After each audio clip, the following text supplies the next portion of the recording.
Welcome, friends, and thank you for joining me for another Global Capitalism.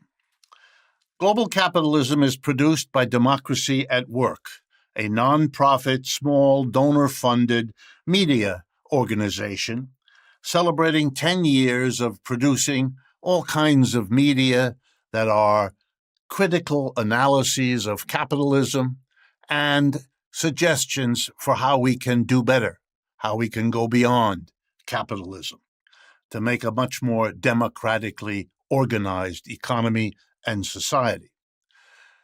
The Global Capitalism is brought to you by Democracy at Work, and it's co-sponsored by the Left Forum. I want to take a moment to highlight one of the projects of Democracy at Work, a book that I wrote and that was published by Democracy at Work entitled Understanding Socialism. It's a volume that goes through the history and the varieties of socialist theories and practices and comes to a conclusion about the way forward for socialism in the 21st century. It's available as a paperback, an audiobook, an ebook.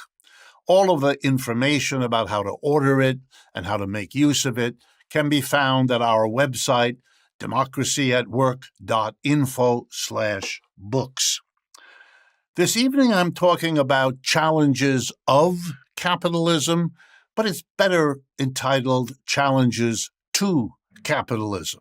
And I've divided the presentation into 4 parts because there are 4 different kinds of challenges I want to draw your attention to, partly in the hope that they will, or my talking about them anyway, will help them converge into the kind of organized, unified challenge that can make the transition to a better system around the world.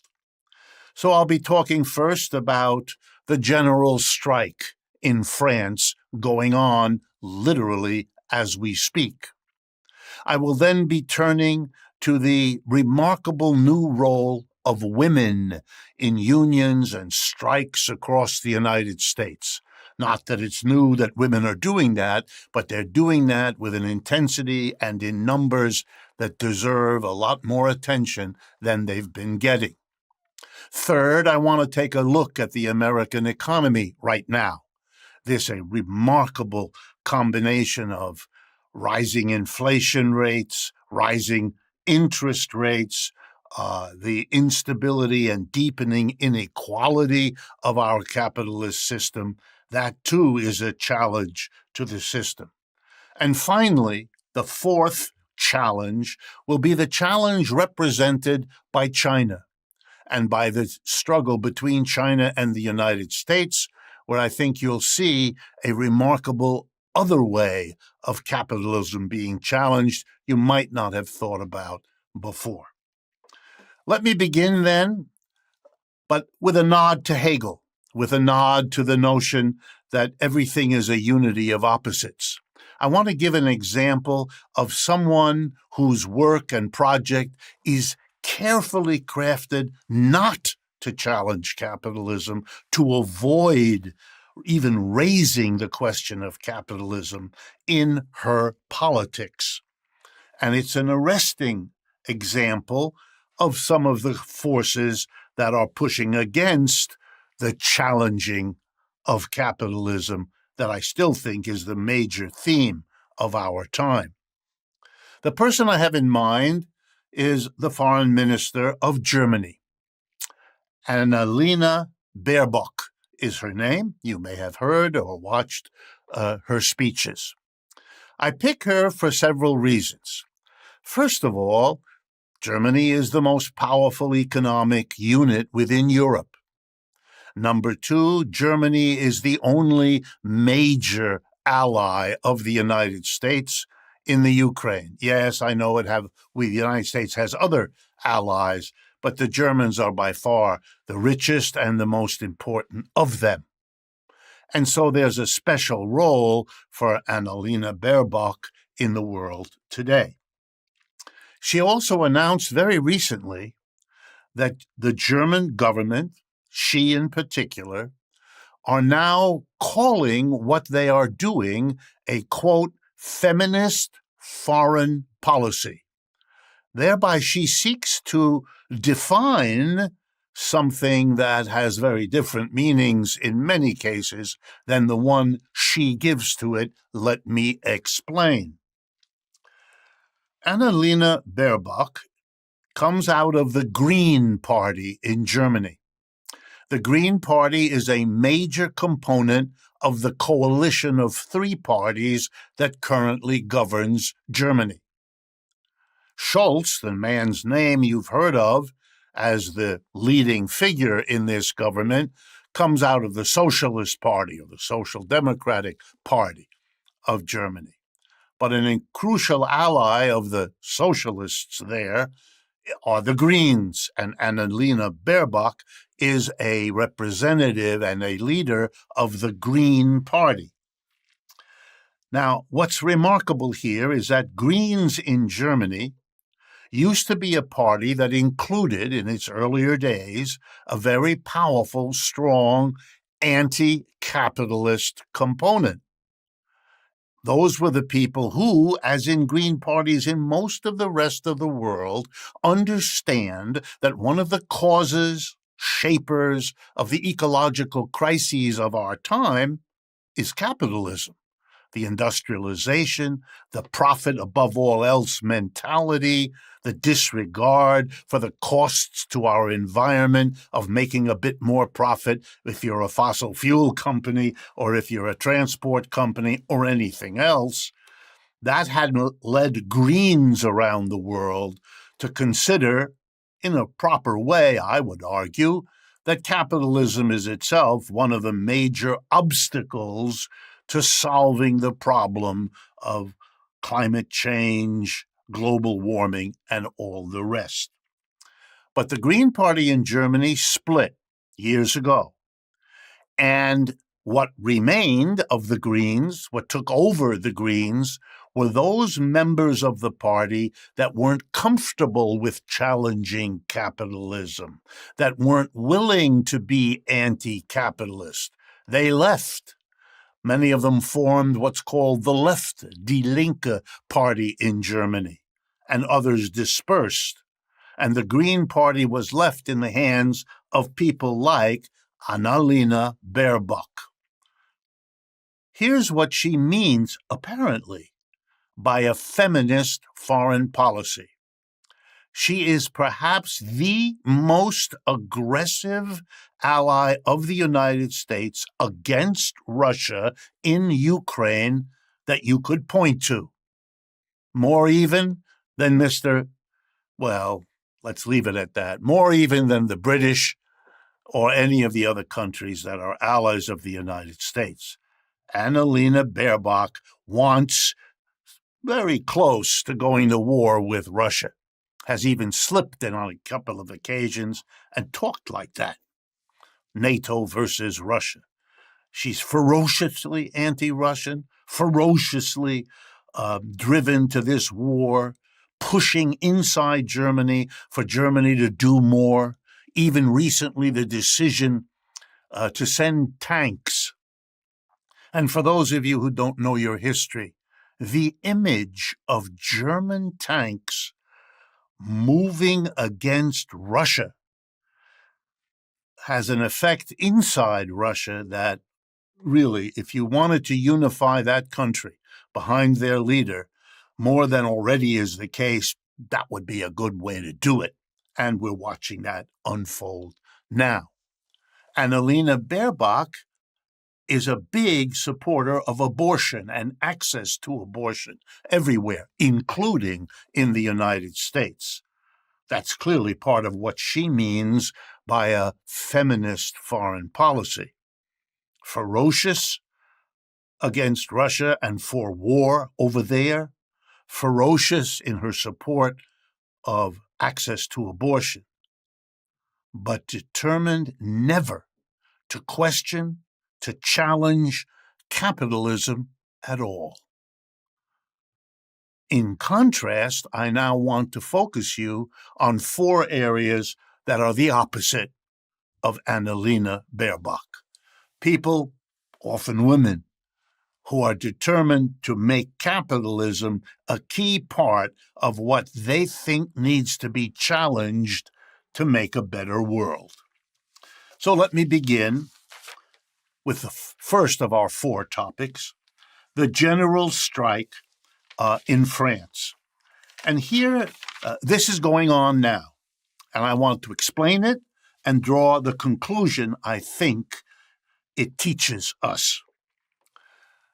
Repeatedly in recent French history, an effort has been made to take away from the French working class gains and benefits that they have won over the years through strikes, through elections, in countless ways.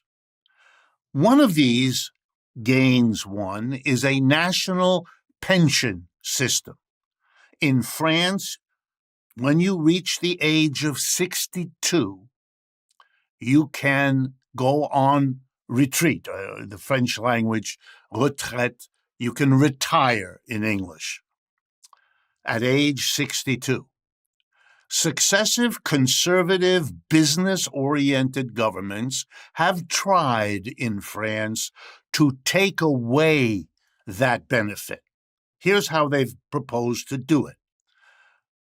Those who work this way never honestly say what they are doing.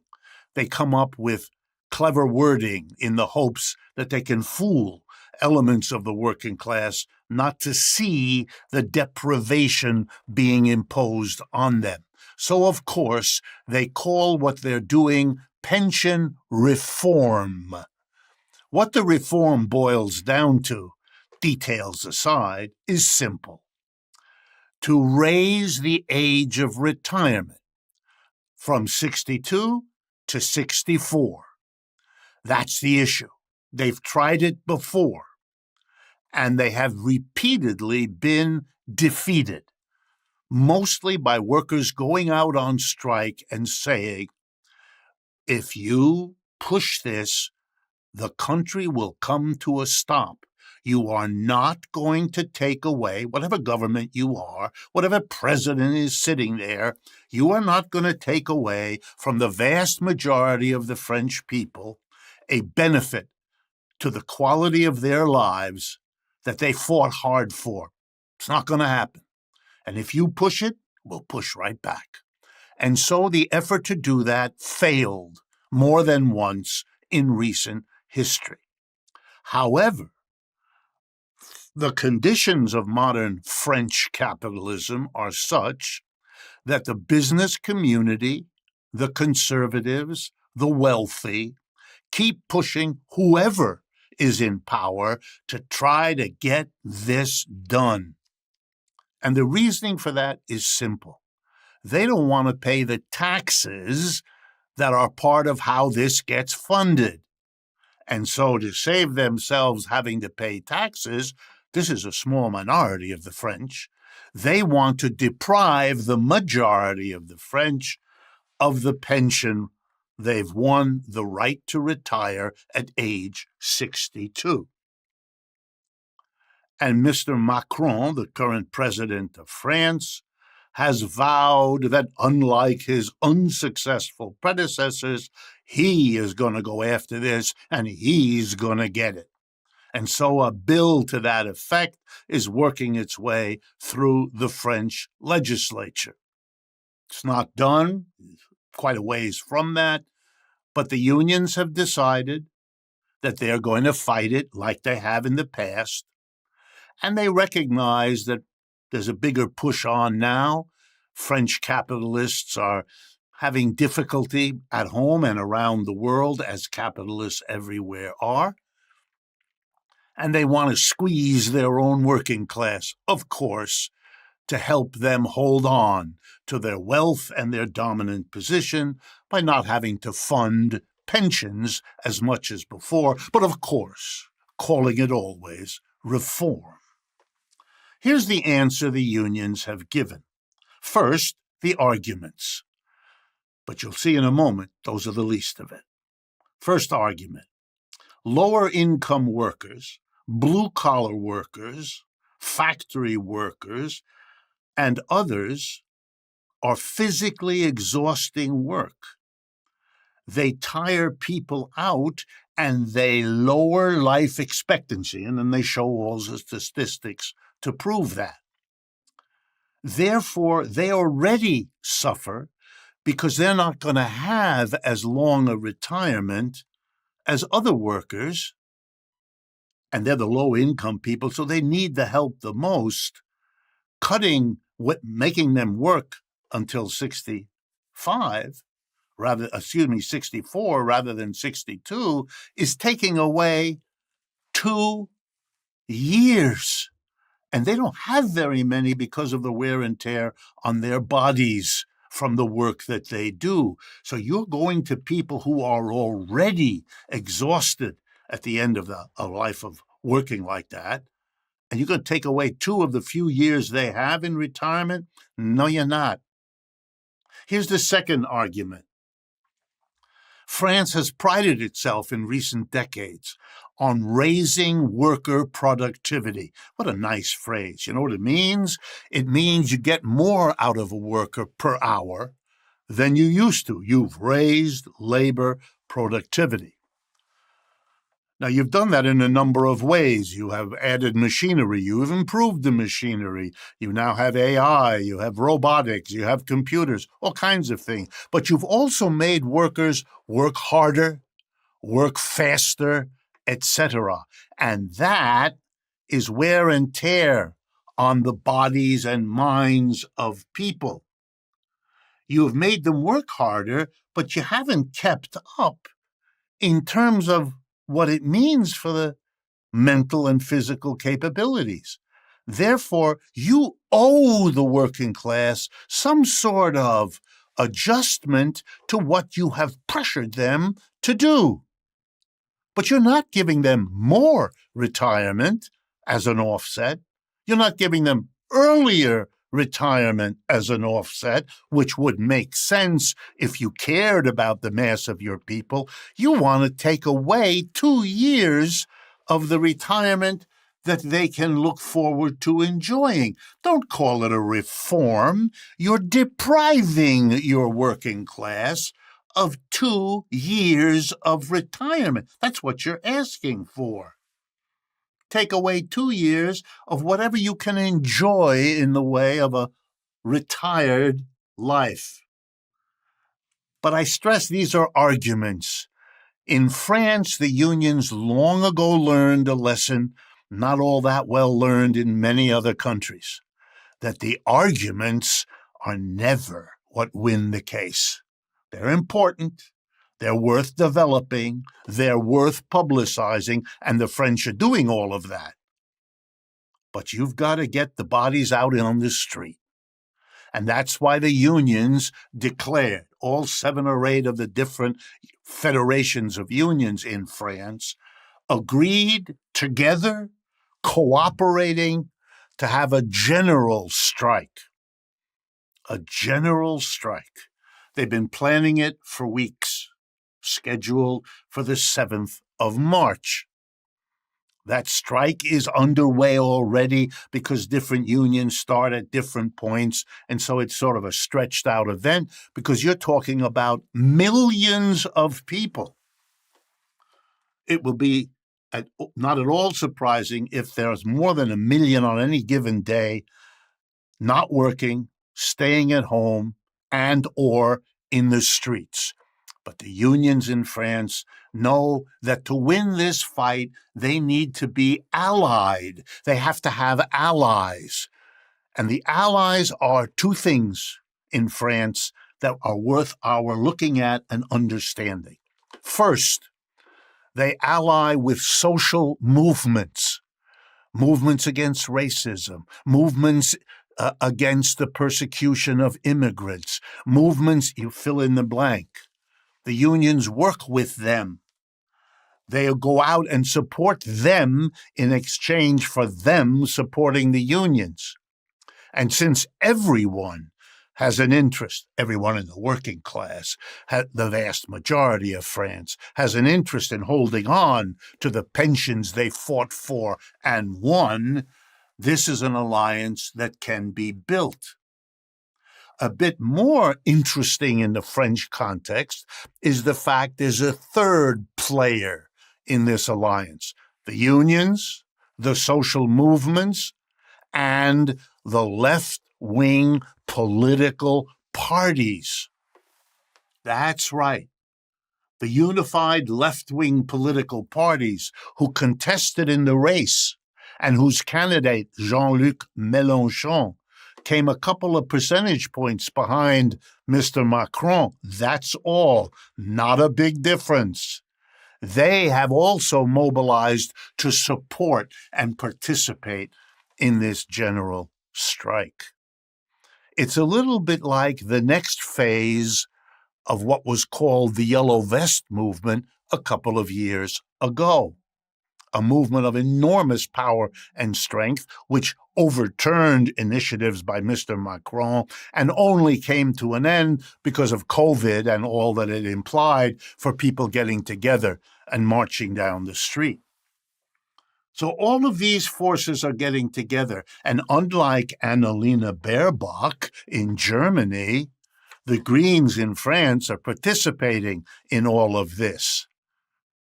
Unlike Annalena Baerbock in Germany, these people know that capitalism is a big part of their problem.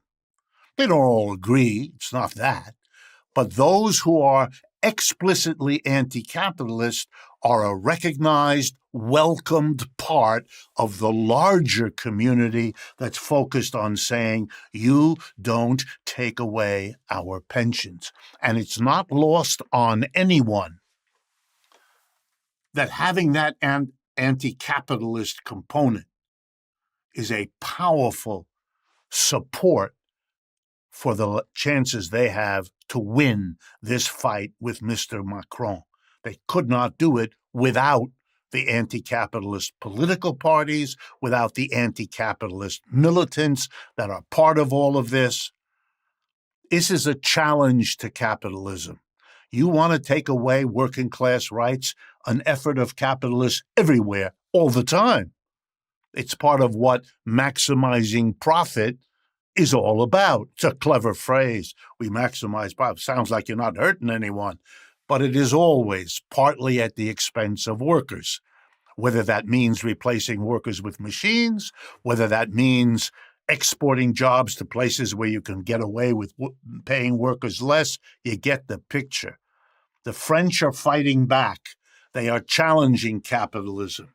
Not the least lesson of the French challenge to capitalism, embodied in this struggle over pensions, is the importance of unifying the labor movement, unions, left-wing political parties, including those explicitly anti-capitalist, and the social movements, many of which have their anti-capitalist components.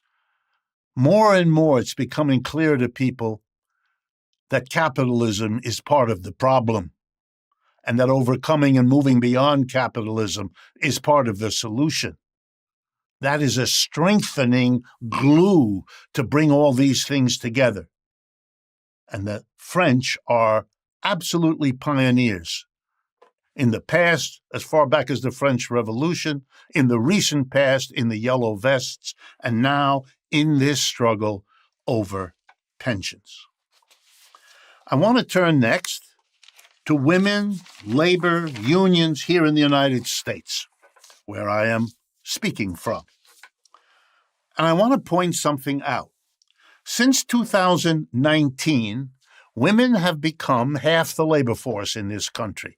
That is, by labor force, we mean the people who work for a wage at an enterprise, etc., or a government office. The notion of women as in the home has long been questionable, and now it is simply a mistake for people to think like that. Women still have the majority of work assignments at home, in the household, a leftover of a culture that has not yet adjusted to the economic realities of our time. But women are now half of the paid labor force in the United States, going up or down sometimes.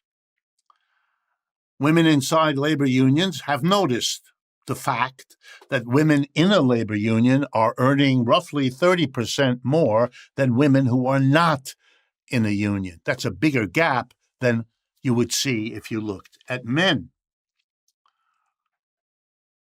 It's really interesting that women are now the leading force in unionization. 60% of the unions formed in the last 2 or 3 years of a rising militancy of labor organization have been women. Women are not only part of the labor force, they are more and more entitled to be called a leading part or the leading part of American unionization. And it's interesting for us to examine for a moment why that is. Okay, here's an interesting thought for you to process with me. Majority of the workers deemed essential during the pandemic were women workers. Women lost most of the jobs that were lost because of the pandemic and the crash of the capitalist economy that happened together with the pandemic. Women were disproportionately affected because they are still given the majority of childcare tasks. Women were disproportionately affected by the collapse of the inadequate childcare system the United States already had before the pandemic hit, which was made much worse by the effects of the pandemic. In short, women lost the support they got from childcare centers when those were closed. Wow. Women were forced by the pandemic and the crash and the failure of the government to step in and offset those things, a terrible failure of American capitalism. Women have become more militant. They've understood badly and painfully the failure of this society to support its working class. They are discovering through the dense fog of ideology that they need unions and that they need change. And that's why they're becoming leaders, striking, unionizing, teaching one another, their children, and all the rest of us what they've learned, which is there needs to be big challenges, either to get capitalism to change itself and perform better for the mass of people, or to give way to an alternative system that can serve the majority of people better. You can condense all that and think to yourself, it's a radicalization of women, but that is indeed what is happening. The growing inequality that I'm going to speak to in a moment as the third challenge to capitalism plays its role here too. But it plays its role in an interesting differentiation. The strains and stresses of capitalism, the relative decline in real income that we are suffering and have suffered for years now, the instability of an economy that has really crashed now twice in the last 15 years, 2008 and 9, the so-called Great Recession, and then the crash of 2020 worsened by the pandemic. It's shaken everybody. That's why the society is riven with so-called culture wars and social divisions and regional divisions and racial divisions. The feeling that so many have that the country's falling apart, yeah, but it's playing a particularly interesting gender-different role. A much larger proportion of middle-aged white men find Mr. Trump's effort to cope with this collapse more attractive compared to women who are much more likely to go not in Trump's direction, but in a progressive direction. It's quite clear. If you look at the progressive Democrats, the proportion of women among them is obvious, and that's continuing. This is a very deep fissure opening up underneath the complacent exterior of U.S. society.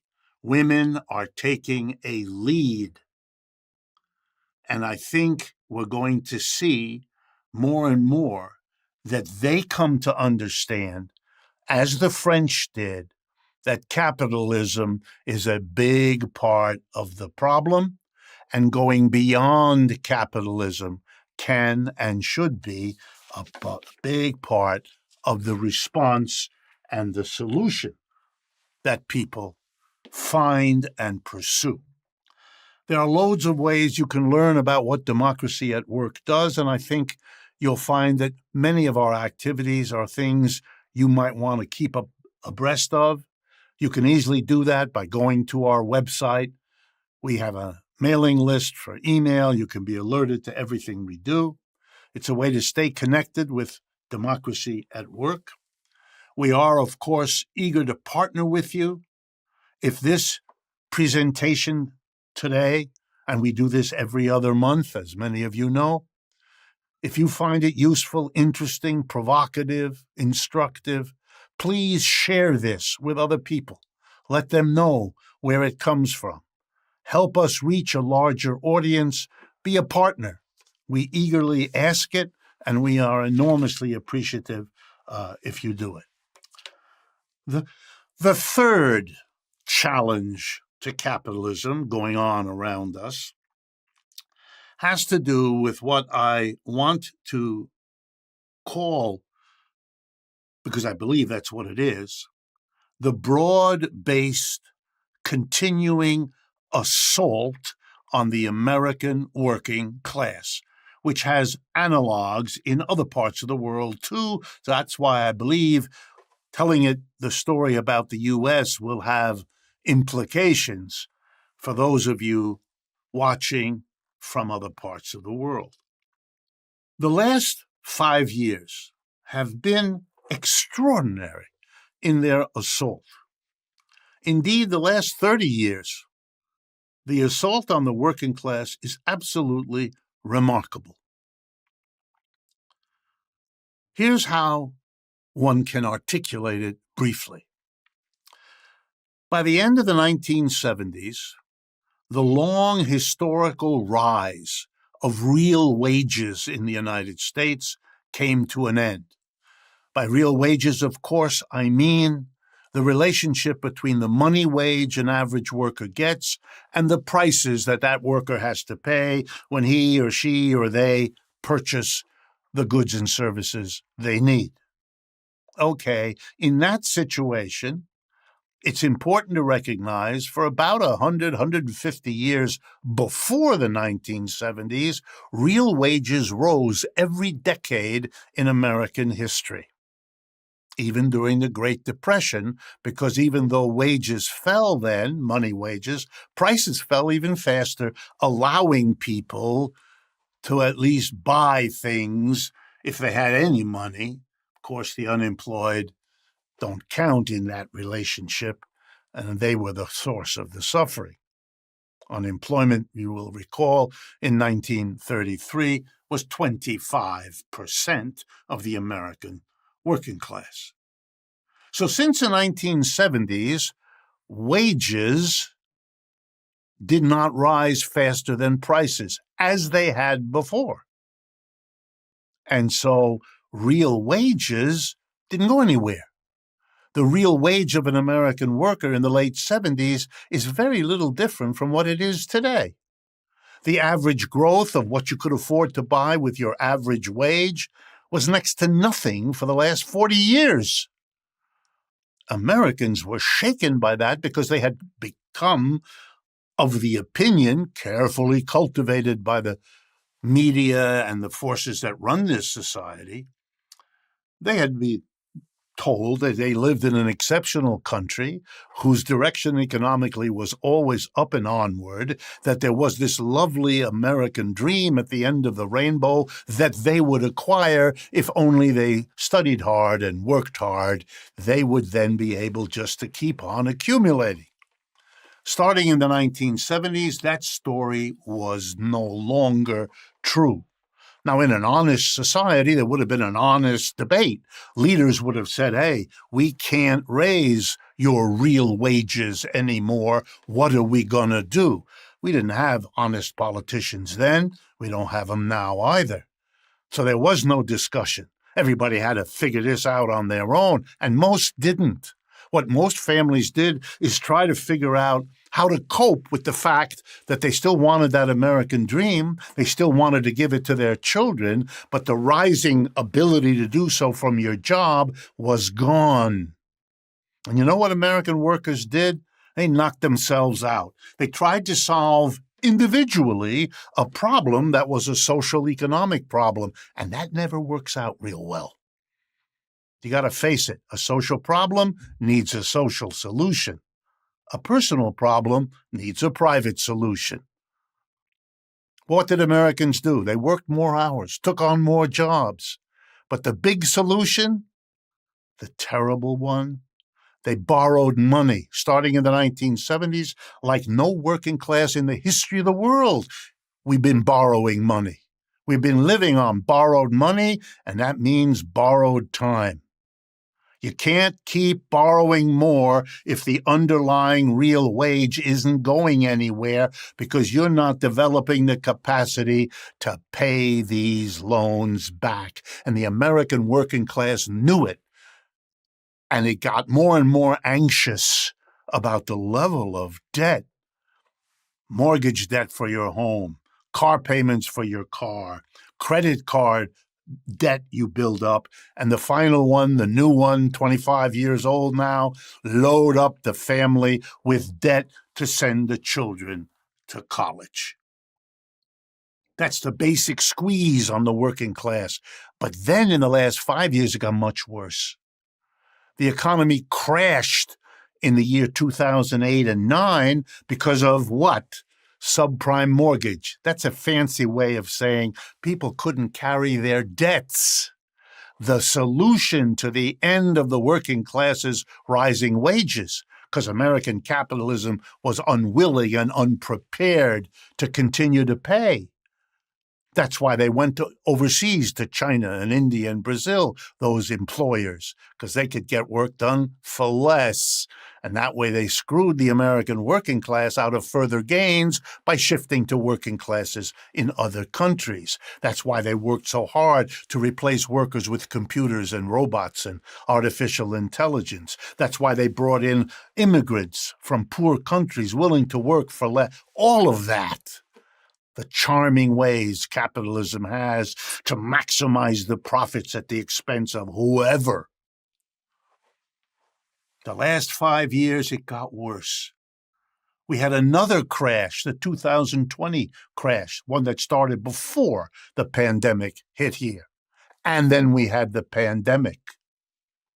And as if that wasn't enough, and let me remind you, in 2020, 2021, half of all American workers experienced some period of unemployment because of the crash, because of the pandemic, because of both. That's amazing. Half of our working class had some time of unemployment, some a few weeks, some months. A real blow uses up your savings, stresses the family out. Unbelievable treatment of your working class. And as if that wasn't enough, before the pandemic is even gone, we whack the American working class with an inflation. And for those of you who don't know, an inflation particularly bad for food, one of the most basic expenditures all working class families have. And those who were able to raise their wages, across the board, the average level of wages going up much less than the prices going up, which mean that you continued to whack the working class with a harder and harder set of circumstances. And then the Federal Reserve raises interest rates, another burden, particularly difficult for the families most indebted, which are who? The working class families, since the last 40 years, accumulating debt, which they now have to pay higher interest on. Here's a point. You cannot do that to a working class without severe psychological, political consequences. You can try to hide it. You can try to blame it on, I don't know, the Chinese or waves of immigrants or whatever scapegoat you can look for. But you can't evade terrible consequences. And the rising shootings in this country every day, the racism and the white supremacy reviving as a desperate effort to cope with what's going on, the development each week of a new conspiracy theory to come up with some wild explanation because people are wild with worry. They know the system is in trouble. They feel that it's falling apart. And in many ways it is. Except, of course, in the world of the mass media, of our corporate leaders and our political leaders. They need to keep the pretense going. Oh, the economy is recovering. Really? We have a higher percentage of people living with their parents and grandparents than we have had in decades. The polls all indicate that more than half the American people feel the country is going in the wrong direction and feel that, quote, things are falling apart. And in all of this horrible experience of the working class, nothing should be surprising about this fact. Those who are criticizing capitalism are getting an audience the likes of which they have not seen for nearly a century. Should surprise no one. Capitalism has not solved its problems. It's bringing them back to us big time.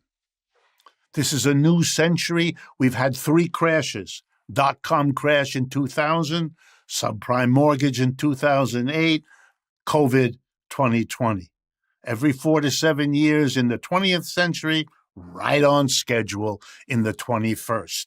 All the apparatuses of capitalism, monetary policy, fiscal policy, the Federal Reserve, the tax and spend programs, the Congress, the chairman and vice chairman of the Council of Economic Advisors, all the brain power capitalism can mobilize cannot stop its instability.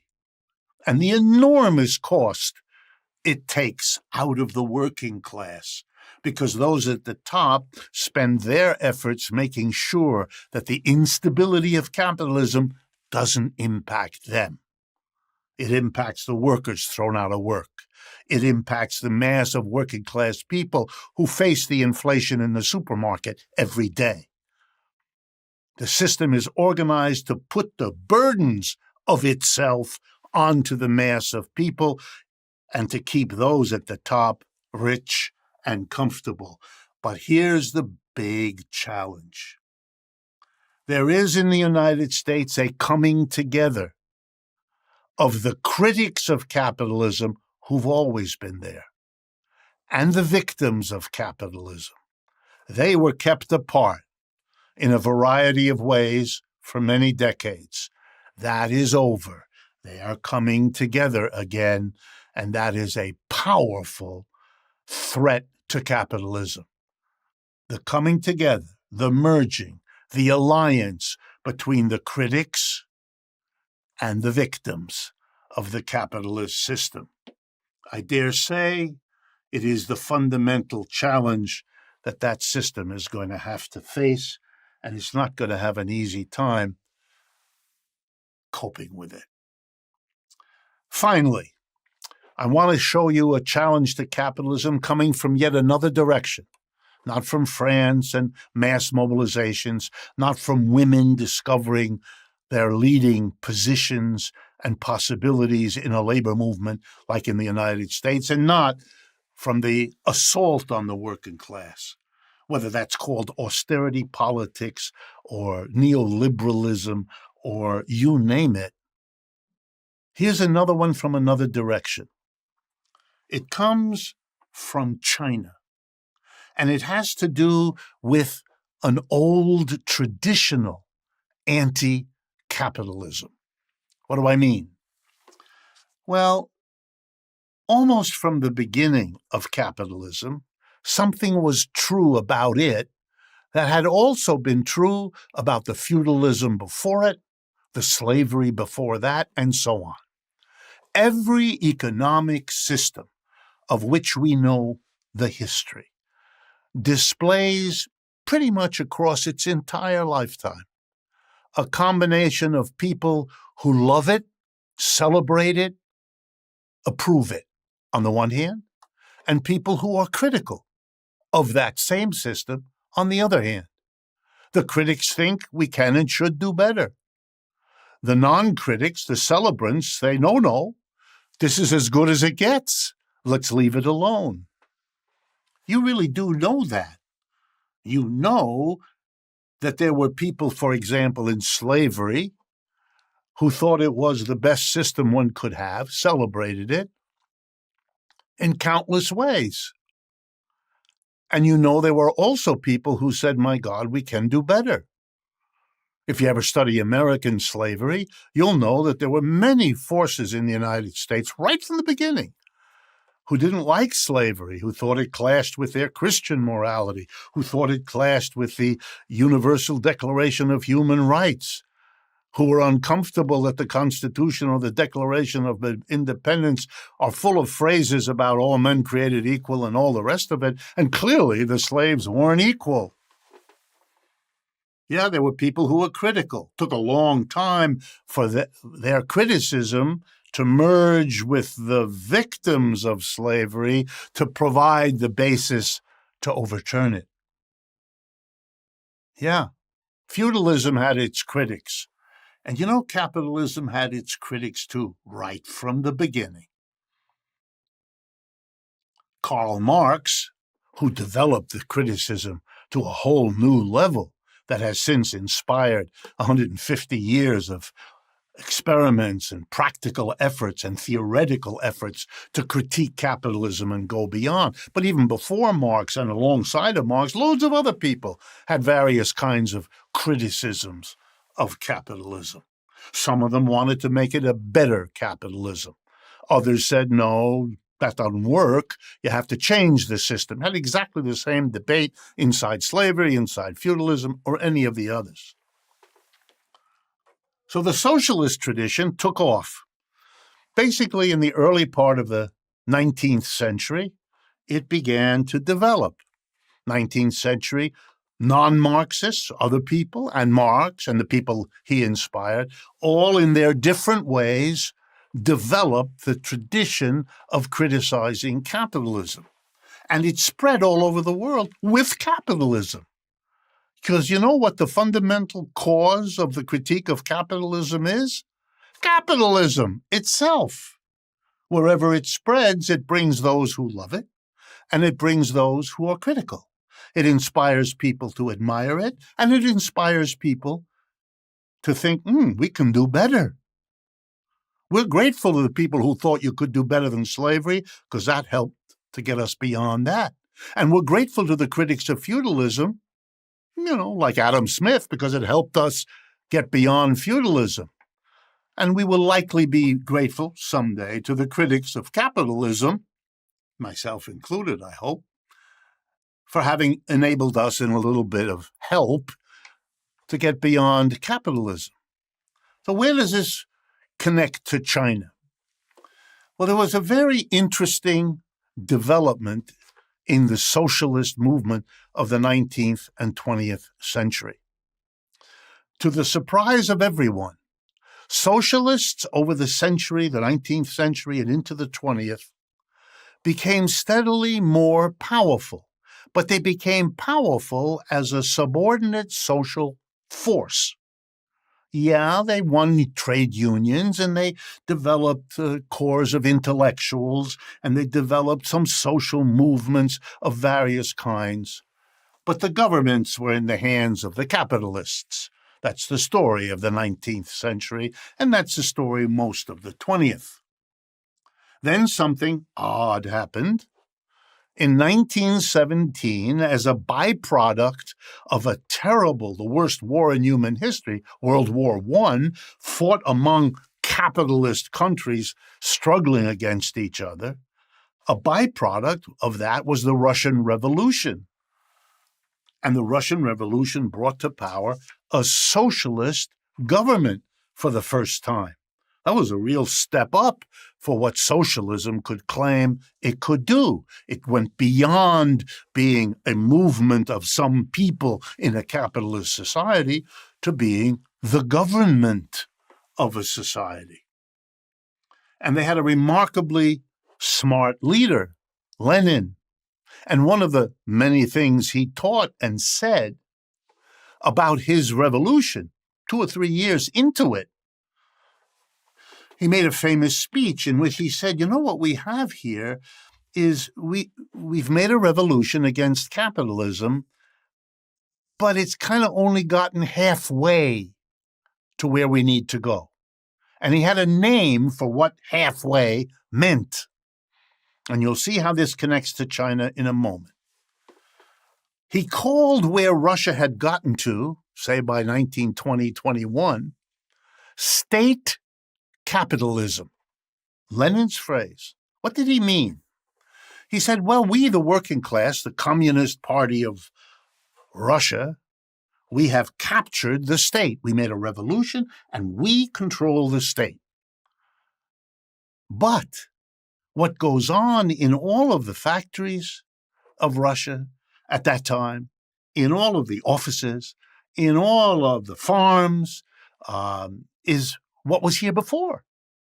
We either have a self-employed person who's trying to make their little business work, or we have an enterprise in which there's a small group of people at the top, like the owner used to be, or like the private capitalist board of directors used to be, and a mass of people who are the employees, employers, employee. That's capitalism. We want to go beyond that. We don't want to keep going this division of the workplace into a few who run it and a mass of people who take orders. That's how slavery works, master, slave. That's how feudalism works, lord, serf. And that's how capitalism works, employer, employee. We don't want that. A revolution beyond capitalism has to go beyond that, and we haven't done that. Lenin was honest. What we've done is replaced, here we go now, private capitalism, individuals, boards of directors, shareholders, all those people who have nothing to do with the government, they have all the enterprises. We've changed that. From many of them, we took it away, and we now make them state enterprises. The government runs them, owns them, runs them. But you know what? We run them like capitalist enterprise. A small group of officials who run it, and an army of workers who come for wages. They're employees. They notice that the people telling them what to do have changed, but they're still in that position, employee versus employer. We haven't finished our revolution. Wow. Lenin died very early, 1922, 23, brain aneurysm, and he died. He wasn't leader of the Soviet Union very long. The next leader, more famous probably than Lenin, was Stalin. And he had hoped maybe to go beyond like Lenin did, but other countries didn't go through revolutions like Russia. There was no one to work with on the part of the Russians, so Stalin gave up. And Stalin said, I'm going to create socialism in one country. Before that, people had thought the world would have to change. You couldn't just do it here or there. He gave up. Now China. China looked at what the Soviet Union did, its socialism, impressed that they were able to take it to the next level, impressed that the government was doing what it was doing. But it also had to face the fact that something in Russia didn't go well, because in 1989, the Soviet Union collapsed, imploded, and went back to a mainly private capitalist system. Gee. And so the Chinese, raised up in the socialist tradition, aware of all of this, made a crucial decision that they were going to produce a different kind of socialism. They call it socialism with Chinese characteristics. What exactly does it mean? It means they're not going to do what capitalism did in its first 200 or 300 years, be a private capitalism. You know, the kind of capitalism we have here in the United States or in Great Britain or in Germany, where most of the industrial activity, most of the production of goods and services is handled in enterprises organized with an employer and an employee, the great division. We're not going to do it with all private.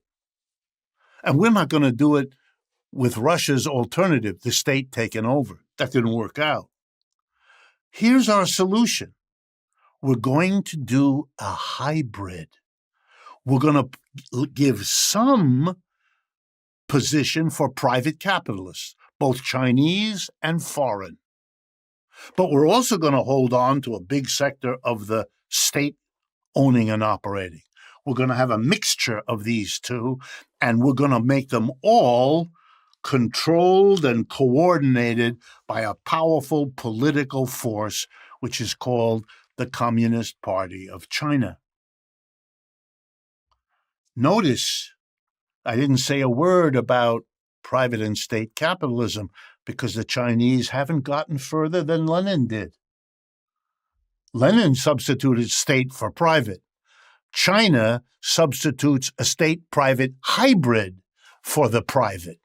That's the difference between the United States and China. The United States is overwhelmingly private with a small state sector. China is more 50-50. Much bigger state, but a huge private sector as well. But China hasn't gotten beyond the employer-employee relationship. But what China has done is raised a fundamental challenge. Why?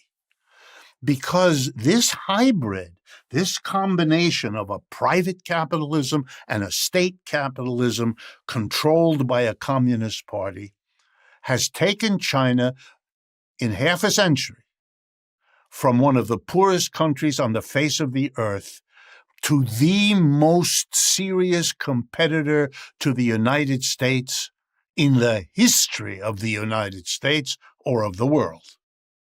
An unbelievable accomplishment. China has grown its economy 2 to 3 times faster than the United States for the last 30 to 40 years. The years during which the American capitalist system suffered a greater and greater inequality, tension-filled, as I spoke about a few moments ago.